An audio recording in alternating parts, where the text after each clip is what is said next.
Merci d'être avec nous sur la première chaîne d'information continue du Burkina Faso. Amis de la liberté, de la démocratie et de la bonne gouvernance, amis de la révolution progressiste et populaire, salut à tous et à chacun et bienvenue à ce nouveau rendez-vous de votre émission Le Grand Déballage qui déroule ce jour le tapis rouge à un médecin. Il est neurochirurgien depuis 2023 à l'hôpital au CHR de Waïgouya. Il faut signaler au passage également qu'il est depuis 2014 neurochirurgien pour le compte du Burkina Faso. Le docteur Wenlassida Serge Pakom Yameogo est avec nous. Docteur, bonsoir. Bonsoir. Bienvenue sur le plateau de l'émission le Grand Déballage. C'est la première fois qu'on vous reçoit sur cette émission. Nous sommes très heureux de le faire. Alors, la première question qu'on pose à tous nos invités, comment vous allez, côté santé et famille? Merci beaucoup, M. Ouedraogo. Oui. Merci pour l'honneur que vous me faites en m'invitant au sein de votre plateau. Et je me porte bien par la grâce de Dieu. On peut dire Alhamdulillah. Vous êtes neurochirurgien au centre hospitalier régional de Waïgouya depuis 2023. Alors, le 24 mai 2025, un événement s'est produit. Tout le Burkina Faso était en émoi. Cette jeune dame qui a été victime d'une attaque à la hache au niveau donc de la tête. Et c'est vous qui êtes à la tête de cette opération avec toute une équipe qui a fait le boulot. Je veux qu'on revienne sur ces événements malheureux, mais qui ont permis aussi de savoir que nous avons des médecins compétents au pays des hommes intègres. Alors, d'abord, la première question. Comment vous avez été informé d'une telle agression d'une dame du côté de Témabokin? Merci beaucoup, M. Ouedraogo. Et avant de répondre, je voulais juste revenir sur un point. En fait, je suis arrivé au centre hospitalier universitaire régional de Waïgouya en 2020. En 2020, et j'ai eu la chance d'initier l'activité neurochirurgicale parce qu'avant, il n'y avait pas de neurochirurgien. Donc, j'ai été le premier. Mais pour des raisons de formation, et en 2021, je suis allé pour une formation universitaire et qui m'a pris 2 années. Et après, je suis revenu en 2023. Comme neurochirurgien maintenant? Non, j'étais déjà neurochirurgien en 2020, puisque je suis issu de la première promotion de neurochirurgien formé par le professeur Cabré et son équipe, professeur Zabsonré et les autres aînés. Donc, nous sommes sortis en 2020, en fait. Le professeur Abel, au passage, que nous saluons, parce qu'il est passé sur ce plateau après avoir réussi, on se rappelle, une opération de l'anévrisme à l'hôpital Yalgado Ouedraogo. Il est à la retraite aujourd'hui. Nous lui disons donc un salut amical et fraternel. Alors, donc, revenons donc sur Waïgouya. Vous l'avez dit, depuis 2020 maintenant, ça fait 5 ans que vous servez donc du côté de Waïgouya. Et les événements du 24 mai 2025, est-ce la première fois que vous êtes confronté à une telle situation? Et comment vous avez été informé? Et merci à vous, M. Ouedraogo. Oui. Et pour ce qui est de Waïgouya, c'était la première fois que je suis confronté à ce type d'événement.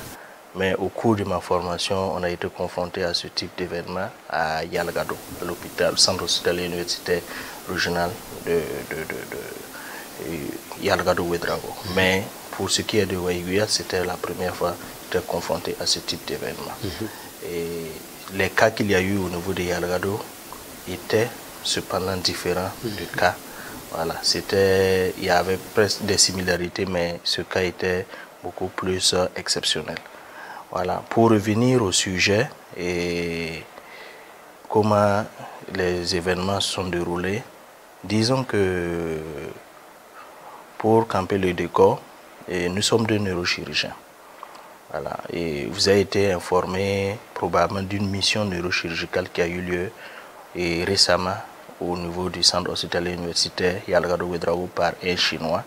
Et cette mission s'étendait sur 2 semaines.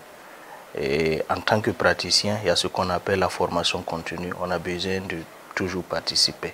La remise à niveau, ça permet de tout le temps être au contact des dernières informations.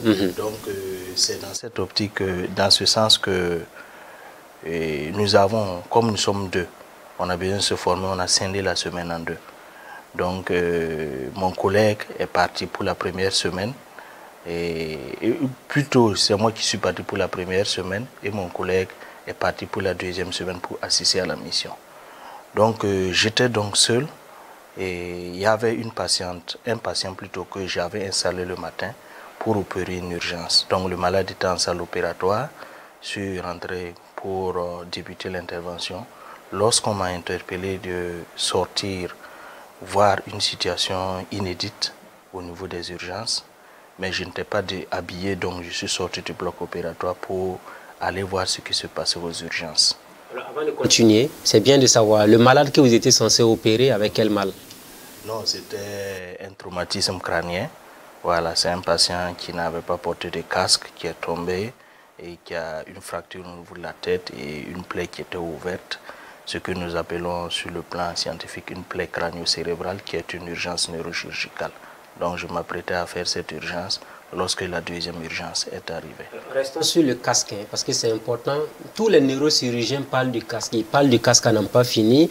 Est-ce qu'au quotidien, c'est votre aussi traumatisme en tant que neurochirurgien de constater les effets et les conséquences du non-port du casque? C'est très permanent, les effets du non-port de casque. Nous pouvons dire qu'au niveau des urgences, tout ce qui est du traumatisme, les traumatismes crâniens arrivent en première position. Voilà. Et il y a beaucoup d'accidents de la circulation routière. Et je peux dire que c'est notre principale activité, non seulement au Burkina, mais surtout à Waïguia. Et ça concerne beaucoup les sujets jeunes et il y a souvent des situations dramatiques. Donc nous conseillons toujours les populations de porter le casque parce que j'ai l'habitude de plaisanter avec les malades pour leur demander combien coûte le prix d'un casque. Quand ils me donnent, avant de demander le prix du casque, je leur demande comment coûte le casque scanner. Il me dit 25 000. Je dis mais combien coûtent les produits qu'il a payés pour se soigner. Quand il fait toute cette sommation, je lui demande maintenant comment coûte le casque. C'est pour dire que à cause du casque, on va faire plus de dépenses. On ne va pas tout relater à l'argent, mais c'est si on a la chance de se lever. Voilà. Et quand... Est-ce qu'il y a eu des morts que vous avez enregistrés pour des cas où bien la personne a été transférée à votre niveau et puis elle est décédée après? Oui, ça arrive. C'est l'une des principales causes de mortalité dans nos hospitalisations en neurochirurgie. Pour les jeunes surtout? Sur les jeunes surtout. Donc, quel est le cas le plus emblématique qui vous a le plus marqué en tant que neurochirurgien pour n'avoir pas porté le casque après un accident de la circulation à Waïguia? Bon, je peux dire que je ne peux pas parler de cas emblématique parce que c'est courant. C'est courant, il y a beaucoup de cas qui arrivent et c'est triste. Et au pire des cas, la personne meurt. Mais il y a des gens qui peuvent se relever avec des séquelles qui vont constituer une charge pour la famille. Voilà. Quand on a un jeune qui est là, qui n'est plus autonome, qui ne peut plus marcher, qui ne peut plus manger de lui-même, voilà, et qui nécessite qu'une personne laisse son travail, laisse ses activités pour s'occuper. Au début, les gens supportent, mais à la longue, les gens vont l'abandonner. Est-ce que souvent on a vu des accidents, des gens qui n'ont pas porté de casque qui sont tombés et les gens veulent les relever? Est-ce que c'est dangereux en tant que neurochirurgien? Quel est le conseil que vous donnez aux citoyens qui ont tendance généralement à avoir deux personnes qui ont eu un accident et la personne saigne et on veut soulever la personne, on veut qu'elle s'asseye entre autres? Est-ce que ça peut créer davantage de complications? Et nous, on a une phrase magique qu'on aime dire. Oui. Tout traumatisme crânien est un traumatisme rachis cervical jusqu'à preuve du contraire. Voilà. C'est-à-dire que le vrai risque qu'on encourt, quand vous secouez la tête, le coup participe. Je ne peux pas tomber sans que mon coup participe. Je ne peux pas faire un mouvement sans que le coup participe. Donc le vrai danger réside au niveau du rachis cervical. C'est vrai qu'il y a le crâne, mais tout ce qui est élément nerveux, ça passe par le cou pour descendre au niveau des membres. Donc il peut arriver qu'à la suite d'un accident, quelqu'un a une fracture au niveau des os du cou et en le mobilisant, ça peut déplacer et ça peut comprimer. Donc c'est pour cela qu'on aime dire aux gens de garder les gens en position couchée. Voilà, ce qu'on appelle souvent le décubitus latéral, il se couche de côté en attendant l'arrivée des premiers secours. Voilà, la personne peut se coucher de côté et de préférence à gauche. Voilà, ça permet d'éviter les chutes de la langue, ça permet d'éviter que la personne s'étouffe. Voilà, la personne se couche de côté. Alors, et le cas des parents qui souvent portent le casque et ont leurs enfants derrière et puis les enfants n'ont pas de casque là. Quels sont les dangers qu'encourent justement ces enfants-là? Et c'est beaucoup plus... les enfants ont plus de risques parce que celui qui fait l'accident, il a souvent ce qu'on appelle ce réflexe de protection. Quand il voit le danger, il peut essayer de se protéger, soit en évitant, soit en se couchant. Mais l'enfant qui est derrière n'est pas au courant le plus souvent de ce qui se passe. Pas seulement les enfants, mais tout usager qui est les passagers arrière, eux ne sont pas au courant. Donc, ils sont beaucoup plus surpris par l'accident et le plus souvent, quand on fait les études, ils ont beaucoup plus de lésions que celui qui est devant. Donc, c'est toujours mieux de protéger les enfants parce que l'adulte voit le danger venir, mais l'enfant ne sait pas. Voilà. Que ce soit l'enfant qui est devant, que ce soit celui qui est derrière, surtout si c'est un petit enfant, le papa ou bien la maman, le masque, ils ne voient même pas ce qui se passe devant. Donc c'est toujours mieux de se protéger. Quel est le message que vous avez à l'endroit des élèves, des étudiants et des parents d'élèves qui nous regardent sur l'importance du port du casque? Au-delà de l'autorité qui a demandé à ce que tout le monde le fasse, déjà quel est le message en tant que neurochirurgien, vous qui êtes au contact des réalités, que vous avez à l'endroit de cette cible qui nous regarde actuellement? Et les gens vous disent souvent que ça les étouffe, ils ne sont pas habitués. Mais en réalité, toute chose, c'est... Il y a beaucoup de choses qu'on a fait dans notre vie au début, on ne le connaissait pas. On n'était pas habitué à ça, mais avec le temps, on s'est habitué. C'est-à-dire ça devient un réflexe comme le vélo. Au début, un enfant apprend à faire le vélo et après il s'habitue. Donc le casque aussi, c'est le même principe. Dans les premiers instants, on aura l'impression que ça nous étouffe, mais au bout d'un mois, de 2 semaines, quand on est habitué, on ne peut même plus circuler sans casque. Parce que quand on roule, on sent qu'il y a quelque chose qui nous manque. Donc porter le casque, ça protège les vies, ça protège la communauté et ça protège tout le monde. Ça aide même le pays à avancer. Parce que quand 10 personnes, 20 personnes arrivent aux urgences pour faire le scanner, voilà, souvent on se plaint que les scanners sont en panne, mais c'est souvent la surutilisation des appareils qui fatigue les appareils et qui crée des pannes. Ça, c'est une des raisons. Donc si un scanner, on passe le temps à faire 30-40 scanners la journée, ça ne sera pas le même, ça ne va pas tenir par rapport à un scanner qui fait moins d'examens. Donc c'est pour dire que en termes de santé publique déjà, sur le plan économique, ça nuit à d'entretien du matériel et voilà. Et comme je dis, quand il y a un accident, c'est pas l'individu qui est concerné. C'est toute une famille, tout le monde bloque ses activités. Et les asthmatiques, il y en a qui disent qu'ils sont asthmatiques et quand ils portent le casque justement en circulation, ça peut les étouffer. Il faut avoir cet appareil-là à côté, ventoline là et autres. Je ne pense pas que ça empêche un asthmatique de porter le casque. Voilà. Comme je dis, c'est toute une question d'habitude. Au début, on a l'impression qu'on est étouffé, mais avec l'habitude, on ne sent même plus ça. Et comme je dis, il y a la visière qui est là. Voilà, on peut surélever la visière et puis rouler. Si c'est parce que les gens pensent qu'ils sont étouffés, ils soulèvent la visière, l'air va passer. Sauver des vies, porter le casque, ne voyez pas cela comme une répression quelconque de la part de qui que ce soit. C'est un neurochirurgien qui parle parce qu'il est en contact. Et on a plusieurs reportages qui ont été diffusés là-dessus. Il y a des jeunes qui ont compris que sans casque, véritablement, ils auraient pu perdre la vie. Et ça, c'est un message fort que vous diffusez vraiment.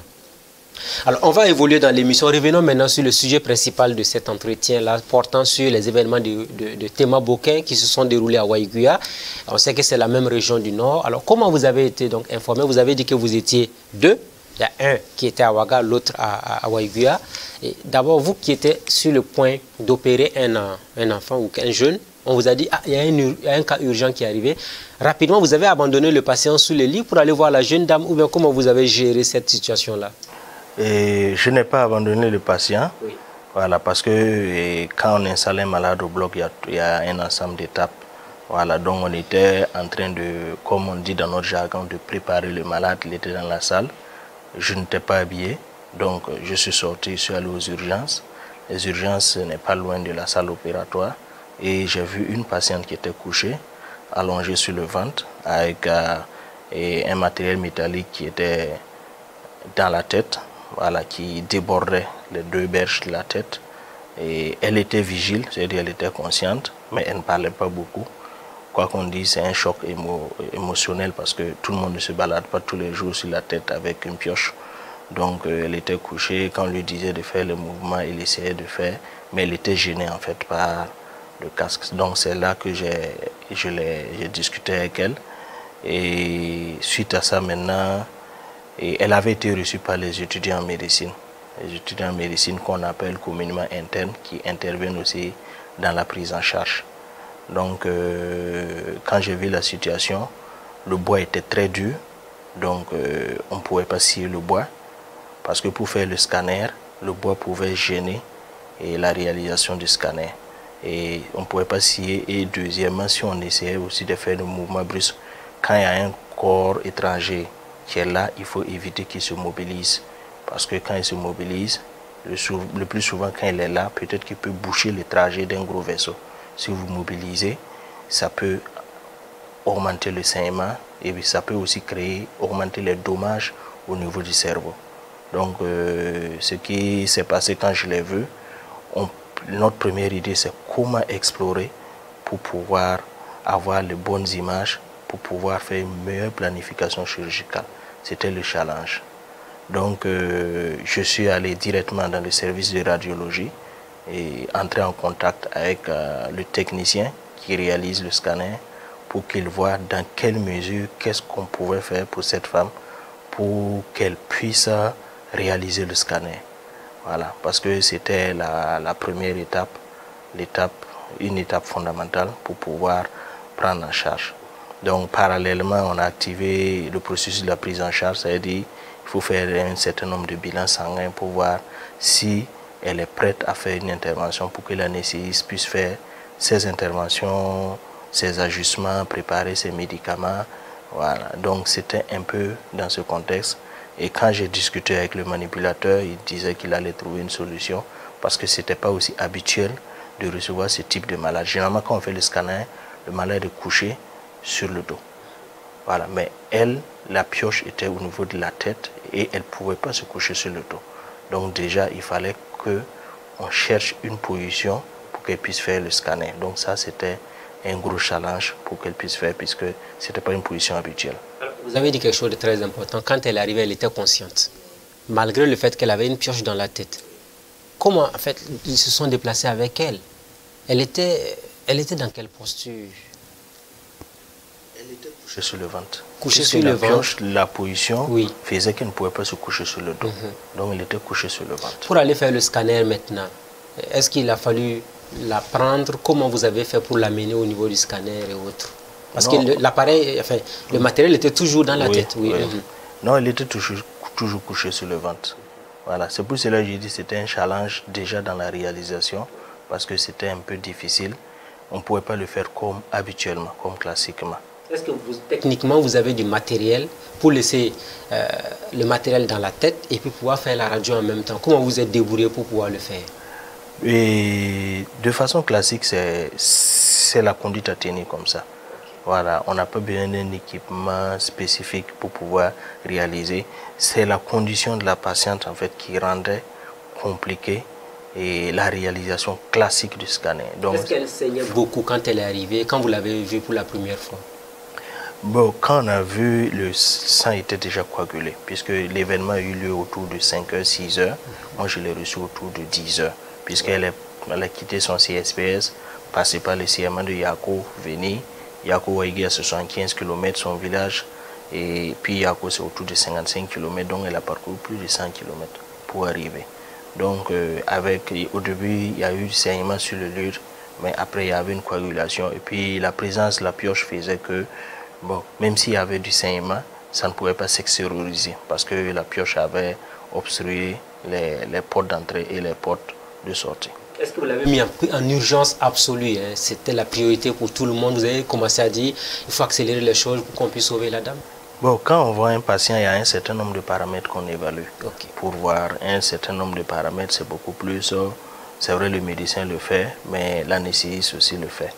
Mais dans ce genre de cas, c'est des patients à opérer le plus tôt possible. Mais il y avait déjà un malade installé en salle et nous avons une difficulté particulière.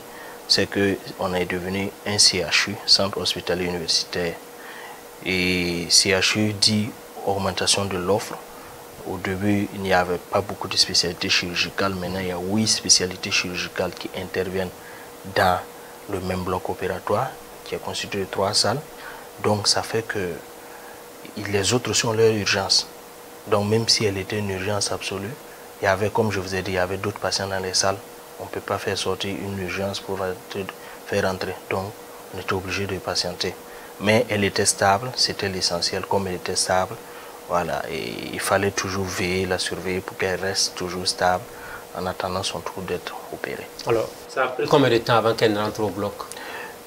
Nous sommes rentrés au bloc à 20 h. Elle a passé toute la journée, si je vous écoute bien, elle a passé pratiquement toute la journée avec la hache là au niveau de la tête. Oui. Wow. Est-ce que vous lui avez remis des calmants déjà pour stabiliser le mal avant qu'elle n'entre au bloc? Oui, elle a reçu les calmants. Oui. Donc, il y a l'anesthésiste qui est passé le voir pour faire aussi ses préparations. Voilà, mais on avait aussi presque des calmants. Voilà, et comme je vous ai dit, c'était beaucoup plus la surveiller pour qu'elle reste stable. C'est le plus important. Si la patiente est stable, et le reste, et on peut jongler avec le temps pour que, quand on pourra la prendre en charge, qu'on puisse la prendre en charge. Alors, quand vous avez reçu les documents du scanner, qu'on va afficher bien sûr, cela s'entend, quand vous avez vu la position de la pioche dans la tête, vous vous êtes dit, on peut la sauver en ce moment. Est-ce que vous avez dit, les appareils, les éléments les plus importants du crâne n'ont pas été touchés? Est-ce que c'était la première assurance que vous avez eue? Et il y a ce qu'on appelle un artefact. C'est comme si quand vous prenez un miroir et que vous miroitez sur le visage de quelqu'un, il peut avoir un flou. Quand il y a du fer dans la tête, le scanner est perturbé. Donc quand on a fait le scanner, nous savions que ça allait être perturbé. Nous voulions examiner le passage, le trajet. Et là, après, on fait appel maintenant à nos connaissances de base qu'on a appris à l'université, ce qu'on appelle l'anatomie. Voilà, quand on voit le trajet, déjà on imagine quels sont les vaisseaux importants qui passent, quelles sont les structures cérébrales importantes.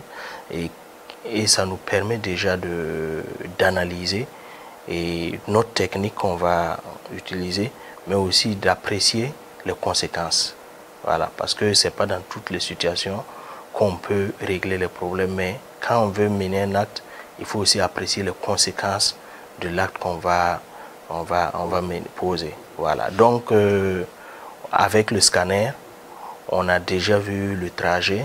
Bon, déjà avec le trajet, on s'est dit que certes, ça croise des vaisseaux, mais les vaisseaux majeurs, ça semblait ne pas croiser. Comme je dis, avec l'artefact, avec le miroir, on ne pouvait pas avoir cette certitude. Mais déjà, avec notre imagination, avec nos connaissances, on s'est dit que même si ça ne peut pas ne pas croiser des vaisseaux importants.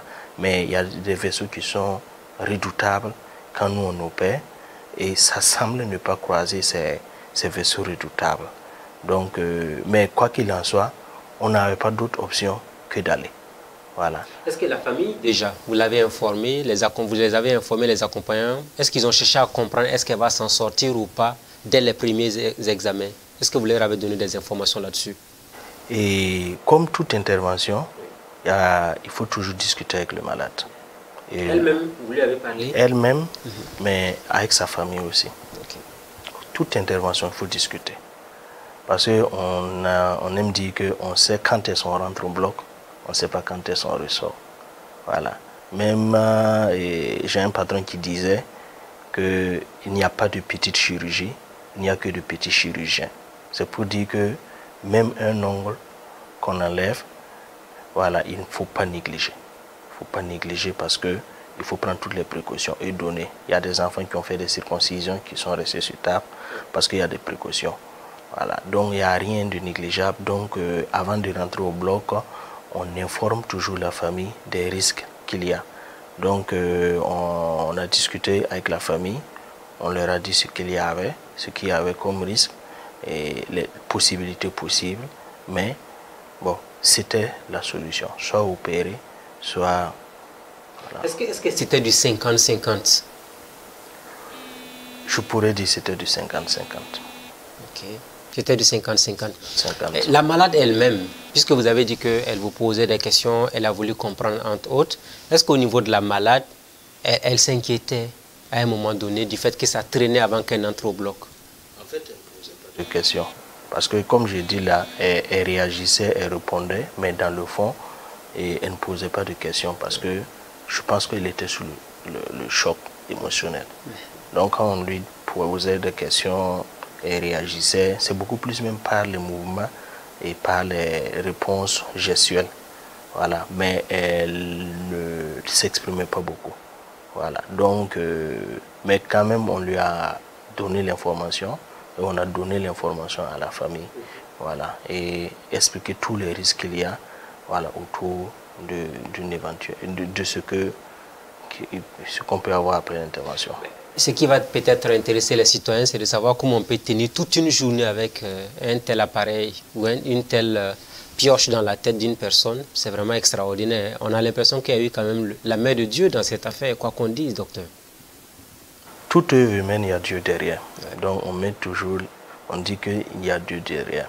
Voilà. Mais je peux aussi ajouter le sérieux de l'équipe, parce que comme j'ai dit, il y a eu une surveillance. Ok, parlons maintenant du rendez-vous de 20 h. Comment vous l'avez préparé? Déjà l'anesthésie et ensuite combien de personnes ont été mobilisées pour réussir cette prouesse médicale? Ok, et merci. Comme je disais, il y avait une intervention. Après avoir donné les premières instructions, je suis rentré au bloc, j'ai opéré mon patient et après l'intervention, je suis sorti. Vous avez fini la première opération autour de quelle heure? Autour de midi 13 h. Et quand je suis sorti, à ma grande surprise, ils n'avaient pas réalisé aucun des examens. C'est là qu'on leur a demandé pourquoi. Ils ont dit qu'ils ont un problème de moyens financiers. Donc il fallait, j'ai joint mon responsable administratif, un directeur qui a répercuté l'information au directeur général et qui disait qu'on allait mettre en place le système de l'exonération. Donc c'est dans ça qu'elle a pu faire le scanner. Donc la famille n'avait pas un centime? Elle a estimé qu'elle n'avait pas les moyens pour faire l'intervention. Parce que tout ce qu'on les bilans sanguins, ils n'avaient pas réalisé, le scanner, ils n'avaient pas réalisé, l'ordonnance chirurgicale, ils n'avaient pas réalisé. Donc, il fallait maintenant voir le système de l'action sociale. Donc, l'action sociale a donné ce qu'elle pouvait donner, mais l'essentiel a été fourni par la pharmacie hospitalière, puisqu'il fallait qu'on se déplace, aller voir la pharmacie hospitalière qui avait certains stocks d'urgence qui nous a disponibilisés. Donc c'est grâce à cela qu'on a pu avoir l'essentiel des produits pour faire l'intervention. Donc c'est comme si on avait colmaté à gauche, à droite pour avoir l'essentiel des produits pour l'intervention. Donc tout ça aussi a contribué à traîner. Mais comme je vous disais aussi, la salle était occupée. Elle était occupée, il y a plusieurs urgences. Voilà.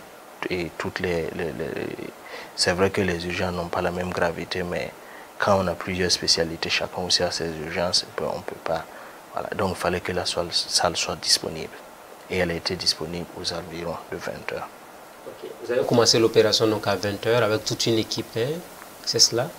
Et voilà, en parlant d'équipe, avant d'abord de faire l'intervention, après la réalisation du scanner, il fallait aller discuter avec le radiologue sur les résultats du scanner. Voilà, on a discuté avec les radiologues, et avec ça, on a estimé les gravités des lésions. Voilà, et sur la base de ça, maintenant, il fallait planifier l'intervention chirurgicale. Comment aborder, comment faire pour faire l'intervention.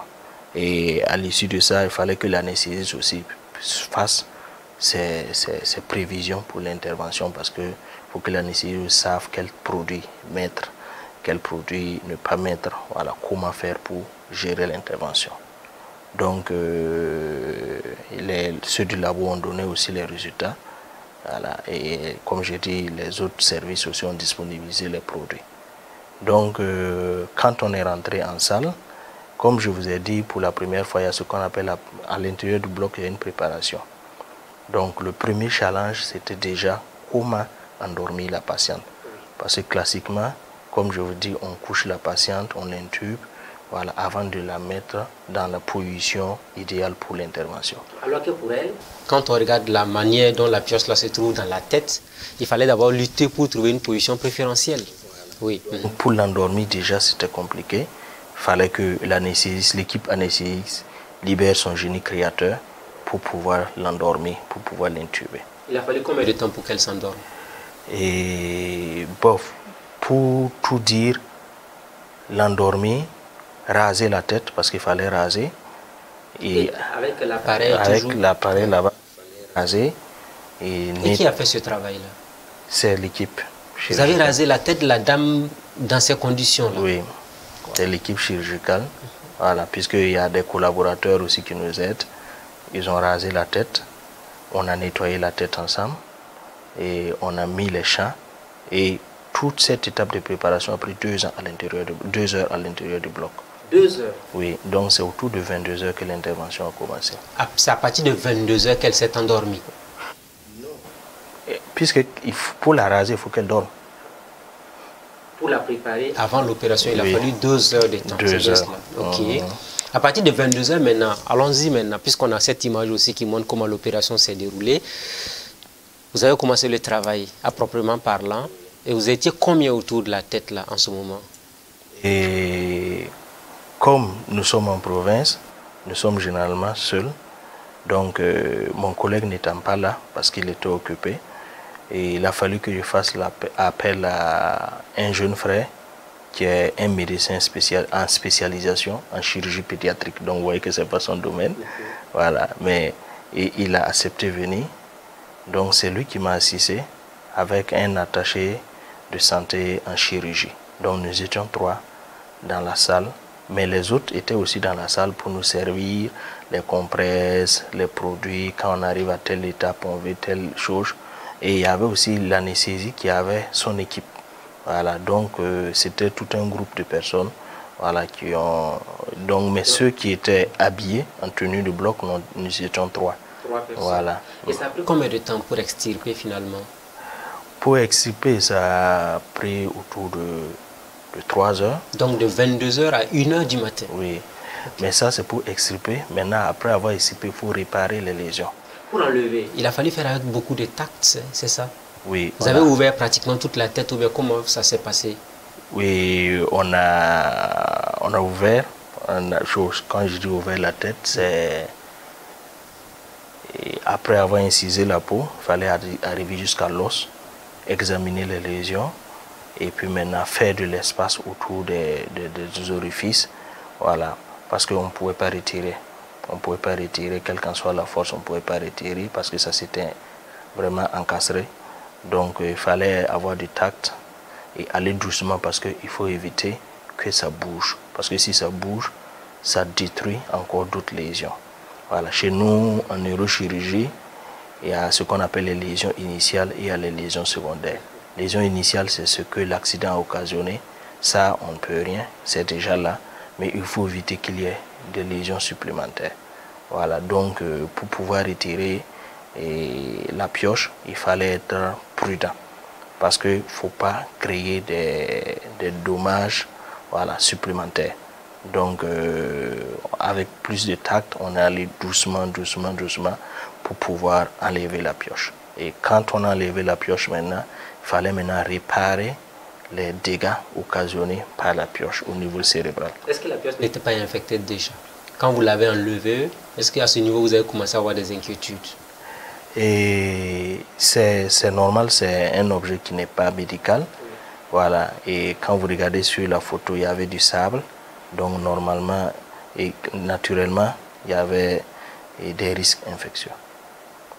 Mais en anticipation, voilà, quand on sait que c'est des malades qui ont un gros risque infectieux, et l'anesthésiste prend les précautions aussi pendant l'intervention, mais également après l'intervention, pour réduire au maximum la survenue d'infections post-opératoires. 3 heures après que vous avez pu enlever la pioche de la tête de la dame? Oui. Ok. Après l'avoir enlevé maintenant, la prochaine étape c'était quoi? C'était de réparer les lésions occasionnées par la pioche. Et le tout, on a fini l'intervention à 3 heures du matin. 3 heures du matin. 3 heures. Donc de 20 heures à 22 heures pour préparer donc la malade et de 22 heures à 3 heures du matin. Ok. Alors, quelles étaient les parties les plus importantes de la tête qui ont été touchées quand vous avez ouvert la tête de la dame? Et naturellement, le contenant. Ok. Voilà, nous on réfléchit en contenant et contenu. Le contenant, c'est les cheveux, la peau et l'os et les méninges. Voilà. Mais le contenu aussi, le cerveau a été blessé. Le cerveau a été blessé? Oui. Okay. Après avoir retiré donc la pioche, place maintenant à la fermeture, c'est ce qu'on dit. Ça aussi, ça a dû prendre du temps. Hein? Oui. Oui, comme je dis, après avoir retiré la pioche, il fallait délicatement faire la fermeture. Donc déjà, il faut ce qu'on appelle un débridement, tout ce qui est tissu, les tissus qui ne sera plus utile, et on l'a enlevé. Ah, vous avez enlevé des parties? Voilà, ce qui n'est pas important. Oui. Et on a maintenant délicatement fait la fermeture. Est-ce qu'il y avait des objets à replacer au niveau de la tête de la dame avant de fermer? Pas d'objet, mais ce que je peux dire, elle va nécessiter ce qu'on appelle une chirurgie secondaire. Ce qu'on appelle une chirurgie, bon, c'est beaucoup plus sur le plan esthétique. Parce que quand la pioche est rentrée, elle a occasionné des dégâts osseux. Voilà, l'urgence était d'enlever la pioche et arranger les dégâts au niveau cérébral. Maintenant, comme ça laissait un vide, voilà, ça laissait un vide, ça c'est pas une urgence, même dans 3-6 mois, voire une année, on peut faire. Il faut maintenant qu'on utilise du matériel synthétique pour combler ce vide. On va revenir sur ça un peu plus tard. Ça ressemble un peu à de la chirurgie maxillofaciale, non? Et bon. Si c'était au visage, on allait arranger un peu les choses pour qu'elles soient un peu plus jolies. Oui. Mais vous avez fermé, donc à partir de 3 h du matin, vous avez terminé. Et dès que vous avez fini, il a fallu combien de temps pour maintenant réveiller la dame? Et pour plus de précautions, d'abord, la femme est restée au bloc jusqu'aux alentours de 4 h du matin. Et on l'a amenée directement dans le service de réanimation pour plus de précautions. Voilà. Déjà à la fin du bloc, elle a montré des signes de réveil, donc déjà les signes étaient bons, mais par précaution, on l'a amenée dans le service d'anesthésie et réanimation. Voilà, et elle a séjourné là-bas pendant environ 2 jours. 2 jours. Donc 2 jours. Et quand c'était maintenant sous la coupe de l'équipe de l'anesthésie réa, et quand elle allait mieux, voilà, 2 jours plus tard, c'est-à-dire elle a été opérée le jeudi, mais je pense samedi soir, dimanche, on l'a envoyée maintenant dans le grand service d'hospitalisation. Oui, l'opération s'est terminée à 3 h du matin. Elle s'est réveillée à quelle heure après votre opération? Et puisque quand on finit l'intervention, l'anesthésie ajuste ses produits pour que vers la fin de l'intervention, la patiente aussi puisse se réveiller. Mais comme je vous ai dit, elle s'est réveillée autour de... Au bloc, je pense, elle s'est réveillée autour de 4 h. 1 heure après? Oui, mais on a préféré la garder en réanimation pour plus de précautions. Quand elle s'est réveillée, est-ce que l'équipe, vous avez applaudi? Est-ce que c'était vraiment un moment de soulagement pour vous? Oui, nous étions soulagés. Et le matin, autour de 5 h, on est passé là-bas. Tout le monde était toujours là? Oui, tout le monde était toujours là. Okay. Donc, elle arrivait à mobiliser. Donc, déjà, c'était le premier succès. Et on était tout joyeux. On est allé. Et il fallait enchaîner avec la journée du lendemain, puisqu'on ne peut plus rentrer à la maison. Donc, il fallait enchaîner. Et c'est là que ceux qui l'avaient vu avant le bloc, la curiosité a fait que chacun ait voulu passer voir si elle était toujours vivante. Donc quand les gens ont vu, les gens maintenant sont revenus à nous pour nous féliciter. Donc ça faisait plaisir. Et la famille en ce moment? La famille aussi, elle était très contente, elle était très satisfaite et elle nous a montré sa reconnaissance. Alors vous l'avez dit, 72 heures après, vous l'avez amené donc dans la salle d'hospitalisation comme les autres malades. Alors parlons maintenant des séquelles après cette opération. Vous avez dit qu'il va falloir encore intervenir. Ça veut dire clairement que ce que vous avez fait, c'est pour sauver la dame, mais pour avoir une tête normale, il va falloir encore faire une autre opération. Et pour moi, l'essentiel est déjà fait. Voilà. Ce qui est essentiel, c'est déjà fait. Et comme j'ai dit, c'est beaucoup plus à but esthétique. C'est à quel niveau il va falloir intervenir encore? Non, c'est là où il y a eu la brèche osseuse. Okay. Voilà, c'est juste à but esthétique. Sinon, elle peut marcher avec, elle peut vivre sa vie avec, mais c'est pas joli d'avoir souvent des petits enfoncements au niveau de la tête. C'est une femme, elle a besoin aussi de son esthétique. Voilà, donc c'est beaucoup plus à but esthétique. C'est pas dans le cadre d'une réparation encore de lésions. Voilà. Donc la seconde intervention dont on parle, c'est beaucoup plus pour l'esthétique de la patiente. Et ça, comment ça peut se faire éventuellement? Est-ce qu'il faut enlever une partie de la peau quelque part pour aller greffer ou bien comment ça va se passer? Non, il y a du matériel synthétique qu'on utilise. Ah, du matériel synthétique? Oui, qu'on utilise pour remplacer. Voilà. Il y a plusieurs types de matériaux. Voilà. Et en temps opportun, on va choisir ce qui est adapté. Est-ce que vous pouvez rassurer les Burkinabés qui nous regardent que la bonne dame va recouvrir toute sa santé, toute la plénitude de ses moyens après votre intervention? Et elle est restée pendant 10 jours par précaution. Elle est sortie, elle déambule, elle marche. Voilà.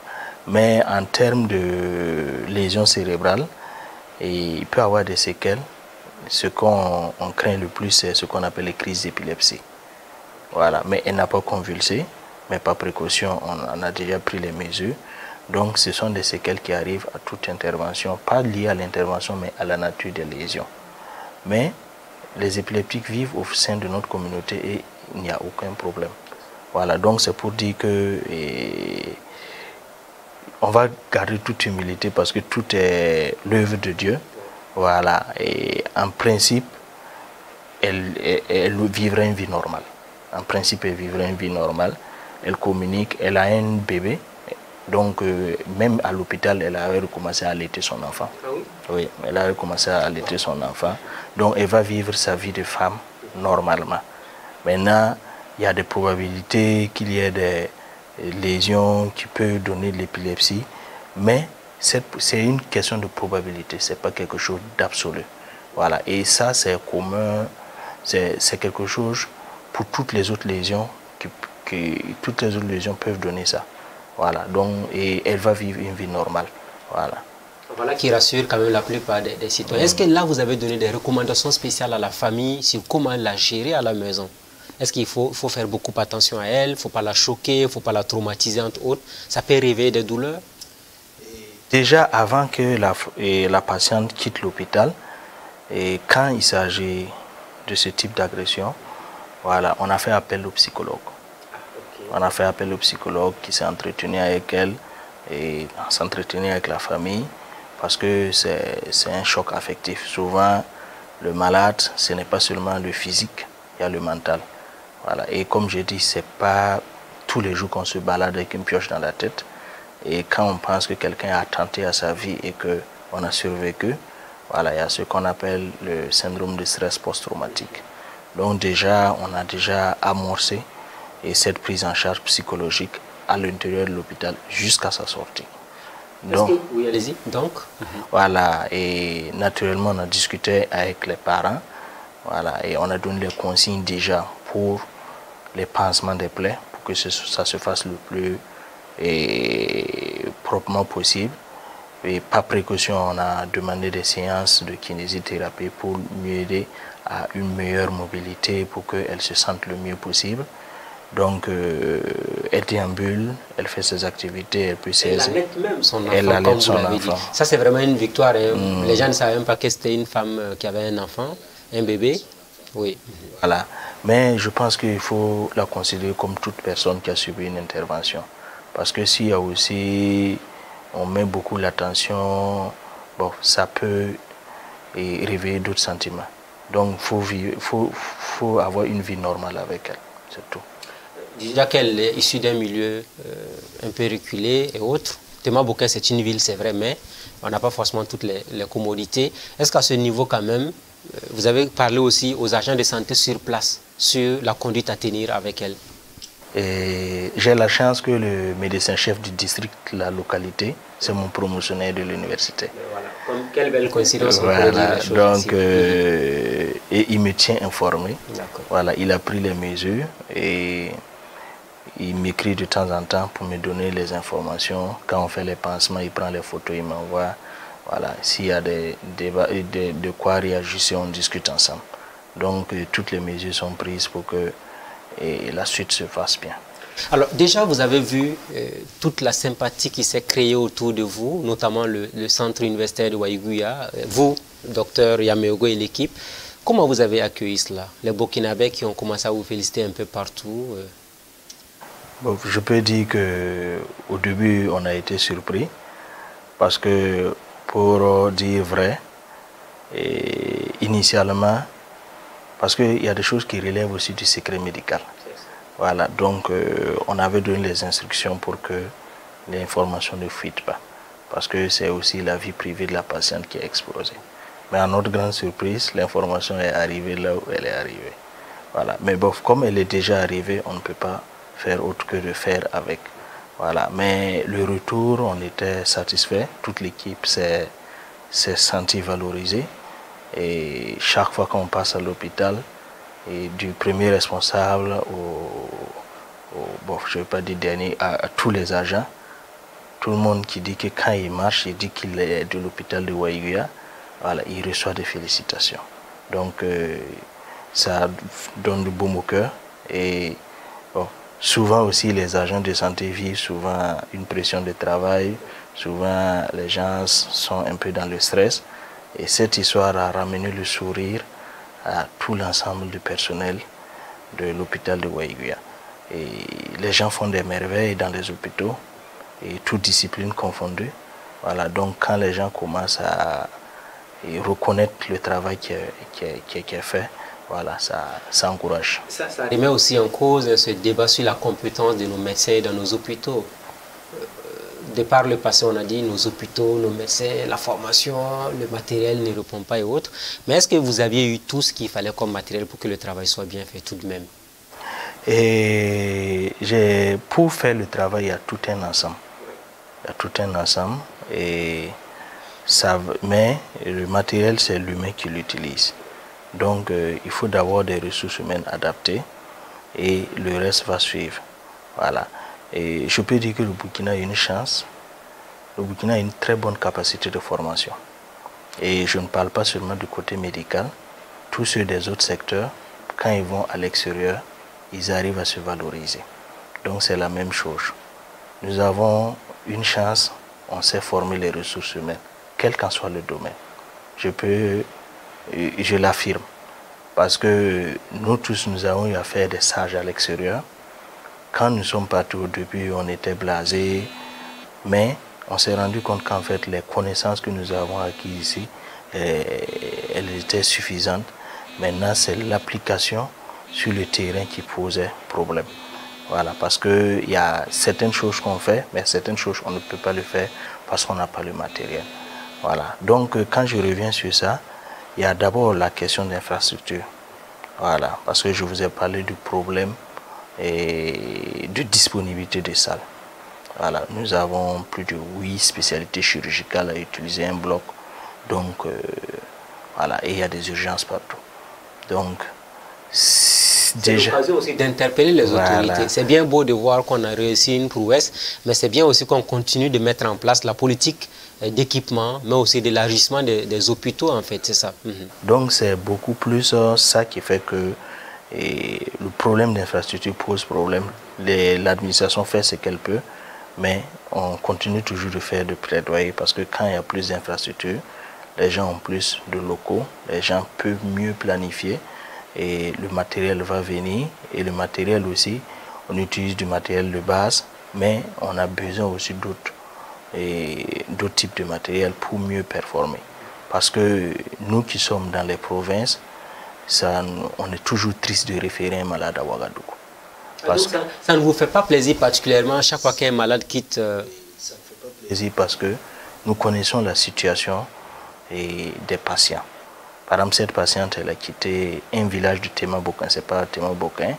Donc, on imagine les conditions. Si elle doit venir à Waiguya et peut reprendre la route partir à Ouaga, souvent il y a des gens qui ne connaissent personne à Ouaga. Ils ne connaissent personne à Ouaga. Ils vont arriver. Il n'y a pas que les soins du malade. Il faut même que le malade s'alimente. Il faut que les accompagnants s'alimentent. Ils ont laissé leur travail pour venir. Voilà. Même quand ils quittent leur localité pour arriver dans nos hôpitaux, c'est la même difficulté. Donc, nous, nous ferait plaisir d'avoir de quoi prendre en charge les malades pour éviter de les référer. Parce que quand on les réfère, c'est une charge pour le malade, une charge même pour les parents qui sont à Ouaga. C'est une charge. Et même vous, médecin, parce que vous avez fait la même formation, mais juste par absence de ceci ou cela, on dit qu'il faut aller vers la capitale ou encore vers Bobo, et là, c'est un peu compliqué. Vous souhaitez qu'on continue de doter tous les hôpitaux des mêmes dispositifs en fait, de prise en charge? Bon, même les hôpitaux de Ouaga, ils n'ont pas la plénitude du matériel, mais quoi qu'il en soit, si on avait un certain nombre de moyens, voilà, ça va nous éviter d'évacuer les malades vers... C'est surtout le déplacement des malades. C'est beaucoup plus la souffrance des patients que nous on voit. Parce que les patients souffrent énormément. Et quand les gens, déjà, le paysan qui est là, qui n'a pas grand chose, si déjà même pour se déplacer c'est un problème, il faut venir à Ouaga trouver quelqu'un. Et nos villes, Ouaga c'est vrai une grande ville mais n'est pas aussi grande.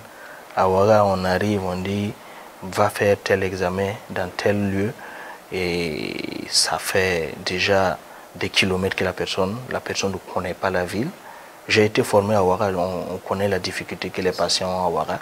Donc si on a aussi un minimum d'infrastructures, je ne vais pas dire qu'on n'a pas le minimum, mais un certain nombre de moyens, ça va beaucoup, énormément soulager et ça va aussi réconforter le personnel médical parce que on se forme pour exercer. Quand tu as appris des choses, quand tu es allé à l'extérieur, tu as fréquenté d'autres personnes, d'autres pays et tu t'es rendu compte que ces personnes ne sont pas extraordinaires par rapport à toi.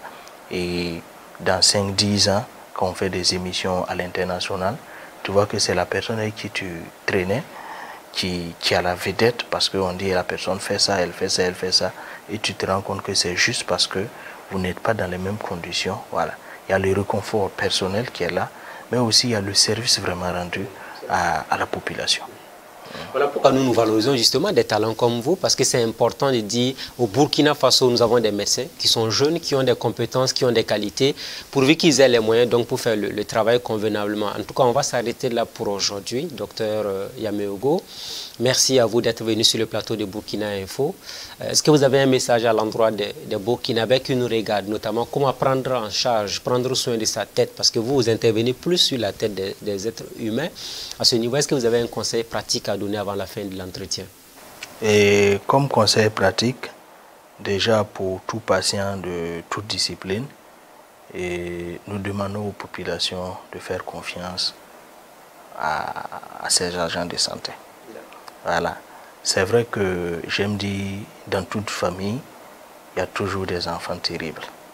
Donc il n'y a pas ce corps. Tout le monde peut exhumer, tout le monde peut vérifier dans tous les corps professionnels. Il y a toujours des gens qui ne se comportent pas de manière adéquate. Donc c'est pour dire qu'il faut faire confiance aux agents de santé.